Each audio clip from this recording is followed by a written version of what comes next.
రైతన్నల 2 లక్షల రుణమాఫీ పెట్టుబడి సహాయం రైతు భరోసా పండించిన వరికి మద్దతు ధరతో పాటు బోనస్ ప్రభుత్వం వెంటనే ప్రకటించాలని కోరుతూ జగిత్యాల జిల్లా కోరుట్ల ఎమ్మెల్యే క్యాంపు కార్యాలయం నుండి జగిత్యాల కేంద్రం వరకు జరగబోయే పాదయాత్రలో పార్టీలకు అతీతంగా రైతులందరూ పాల్గొని విజయవంతం చేయాలని కోరుట్ల నియోజకవర్గ ఎమ్మెల్యే కల్వకుంట్ల సంజయ్ పిలుపునిచ్చారు. ఈ పాదయాత్రలో హరీష్ రావు, కేటీఆర్ రైతుల పక్షాన ప్రభుత్వాన్ని ప్రశ్నించడానికి, రైతన్నలకు భరోసా కల్పించడానికి చల్గల్ నుండి జగిత్యాల వరకు పాదయాత్రలో పాల్గొంటారని రైతు సంఘం నాయకులు, రైతు గ్రామ సంఘం నాయకులు పాల్గొని విజయవంతం చేయాలని కోరారు.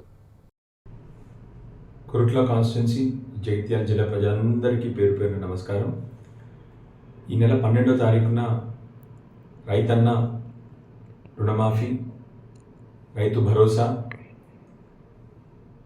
వడ్ల బోనస్ కోసం జరుగుతున్న పాదయాత్రలో మీరందరూ కూడా పాల్గొని ఈ పాదయాత్రను విజయవంతం చేయాలని చెప్పి మీ అందరినీ కూడా వినమ్రంగా విన్నవించుకుంటా ఉన్నాను.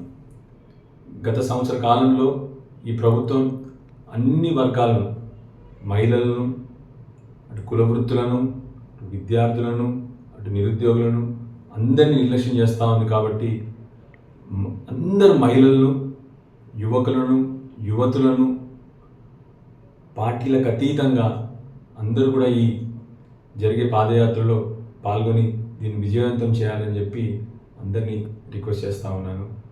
స్పెషల్లీ మా పెద్ద మనుషుల్ని ఈ యాత్రను ఆశీర్వదించి